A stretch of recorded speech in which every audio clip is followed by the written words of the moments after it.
जय हिंद, वंदे मातरम। दोस्तों बहुत बहुत स्वागत है आप सभी का न्यूज इंडिया में। और अभी तक आपने इस वीडियो को लाइक नहीं किया तो लाइक कर लीजिए, और चैनल पर नए हैं तो चैनल को सब्सक्राइब कर लीजिए, साथ में बेल आइकन भी प्रेस कर लीजिए और वीडियो को ज्यादा से ज्यादा शेयर कीजिए। तो चलिए दोस्तों, आप सभी को बता दें कि कांग्रेस नेता राहुल गांधी ने एक बार फिर तेल की बढ़ती कीमतों को लेकर मोदी सरकार पर जमकर निशाना साधा है।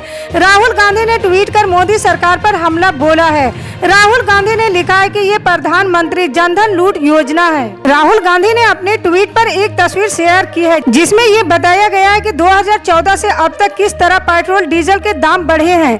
राहुल गांधी ने देश को ये भी समझाया है कि टेंट फुल करने के लिए 2014 में कितनी कीमत चुकानी पड़ी थी और आज क्या स्थिति है।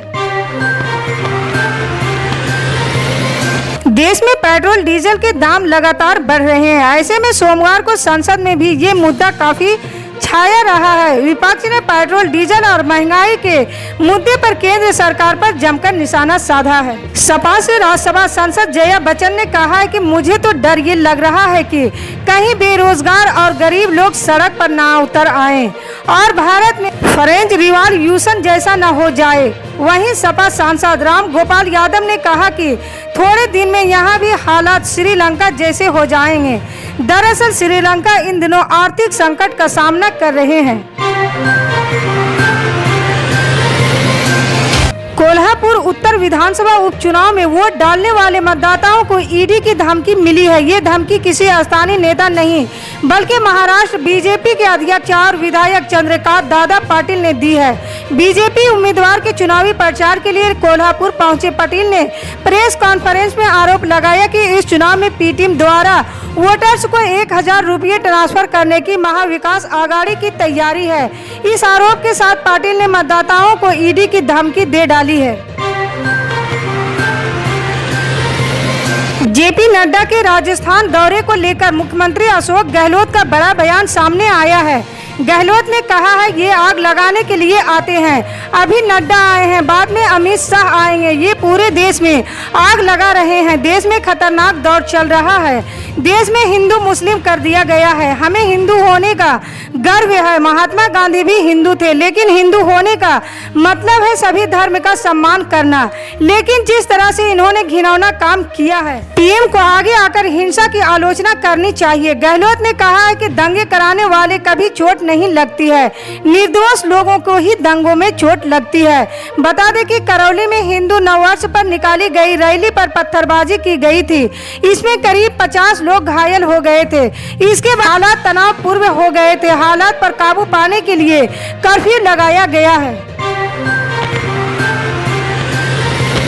बिहार विधानसभा में नेता प्रतिपक्ष तेजस्वी यादव ने एमएलसी चुनाव को लेकर दावा किया है कि आरजेडी गठबंधन 24 में से 22 सीटें जीतेगी। बता दें कि कल सुबह 8 बजे से बिहार में 24 विधान परिषद सीटों के लिए मतदान जारी था, जिसमें 187 उम्मीदवारों के भाग्य का फैसला होना है।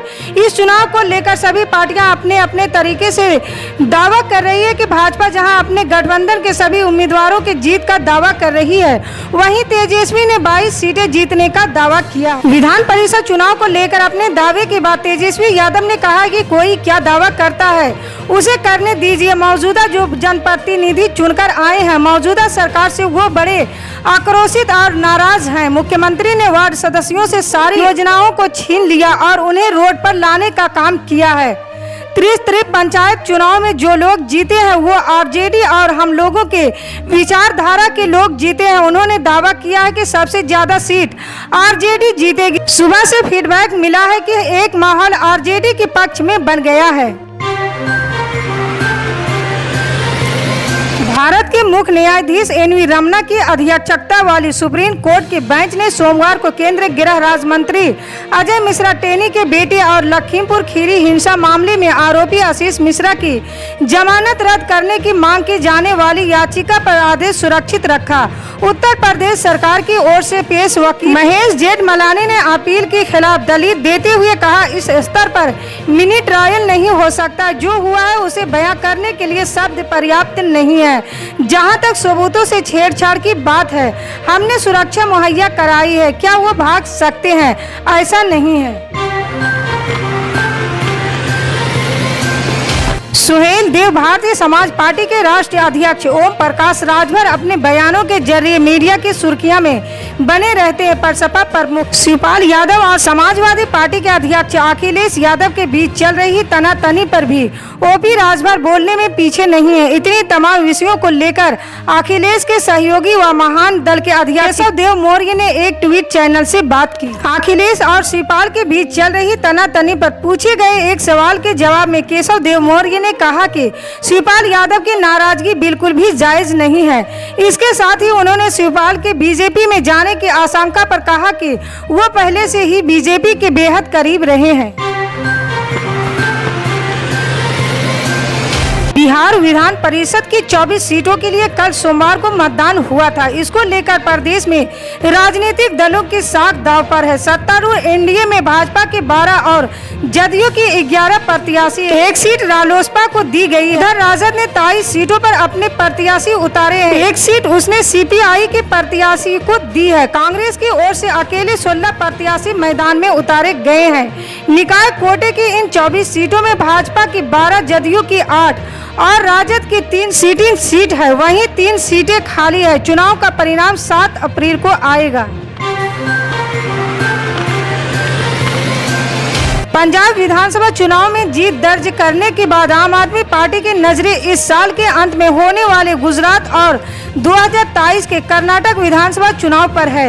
इसी क्रम में बेंगलुरु के पूर्व पुलिस आयुक्त एडीजी रैंक के आईपीएस अधिकारी भास्कर राव ने दिल्ली में आम आदमी पार्टी की सदस्यता ग्रहण की है। सदस्यता के दौरान दिल्ली के उप मुख्यमंत्री मनीष सिसोदिया ने मौजूद रहे। मनीष सिसोदिया ने कहा कि दिल्ली और पंजाब में आम आदमी पार्टी के सरकारों के काम जो देश में दिखाई दे रहे हैं, उसको देखते हुए देश में एक नई ऊर्जा जग रही है। केजरीवाल जी ने खुद पंजाब चुनाव के बाद लोगों से ये अपील की थी कि यदि किसी ने शिक्षा व अन्य मुद्दों पर काम नहीं किया तो वो आगे आए और हमारे साथ जुड़े। हेट स्पीच मामले पर दिल्ली पुलिस का आधिकारिक बयान आया है, जिसमें कहा गया है कि महापंचायत करने के लिए आयोजकों की तरफ से इजाजत मांगी गई थी, लेकिन बुराड़ी ग्राउंड डीडीए के अधीन आता है, उसे आयोजकों ने इजाजत नहीं मिली थी। इसलिए दिल्ली पुलिस ने भी कार्यक्रम के लिए परमिशन नहीं दी। लेकिन इसके बावजूद 3 मार्च को बुराड़ी ग्राउंड में हिंदू महापंचायत आयोजित की गई, जिसमें करीब 700 से 800 लोगों ने हिस्सा लिया। पुलिस वहां कानून व्यवस्था कायम रखने के लिए थी। इस महापंचायत में दासना मंदिर के पुजारी यति नरसिंहानंद सरस्वती और सुदर्शन न्यूज के एडिटर सुरेश चौहान ने भड़काऊ भाषण दिए हैं। इसके लेकर मुखर्जी नगर थाने में आईपीसी 187 से 153 ए के तहत केस दर्ज किया गया है। कर्नाटक में हलाल मांस विरोधी अभियान के बाद बजरंग दल और श्रीराम सेना के नेतृत्व वाले दक्षिणपंथी संगठनों ने अब मस्जिदों में लाउड स्पीकर पर प्रतिबंध लगाने की मांग की है। महाराष्ट्र नवनिर्माण सेना के प्रमुख राज ठाकरे का समर्थन करते हुए उन्होंने चेतावनी दी है कि मस्जिदों में लाउड स्पीकर पर सुनवाई देने वाली अजान के विरोध में सुबह 5 बजे भजन बजाएंगे। आरजेडी नेता और चारा घोटाले के अपराध में दोषी करार दिए गए लालू यादव को चारा घोटाले के ही 2 मामलों में मिली जमानत को सीबीआई ने सुप्रीम कोर्ट में चुनौती दी है। सीबीआई ने झारखंड हाई कोर्ट के उस आदेश को सुप्रीम कोर्ट में एसएलपी दाखिल कर चुनौती दी है, जिसमें लालू प्रसाद यादव को जमानत पर रिहा करने को हरी झंडी दी गई है। बिहार में विधान परिषद की 24 सीटों पर वोटिंग जारी है। सोमवार की सुबह 8 बजे से ही मतदाता बैलेट पेपर पर पसंदीदा प्रत्याशी के लिए वोट कर रहे हैं, लेकिन उनके सामने सबसे बड़ी दिक्कत डुप्लीकेट कैंडिडेट की है। एमएलसी चुनाव में करीब आधी सीटें ऐसी है जहां पर एक ही नाम से कई उम्मीदवार मैदान में है। इसके चलते मतदाताओं को अपना और पराया की पहचान करने के लिए मशक्कत करनी पड़ रही है, क्योंकि बैलेट पेपर चुनाव निशान नहीं बल्कि कैंडिडेट के नाम है। ऐसे में देखना होगा कि कौन किसका सियासी खेल बनता है और किसका बिगड़ता है।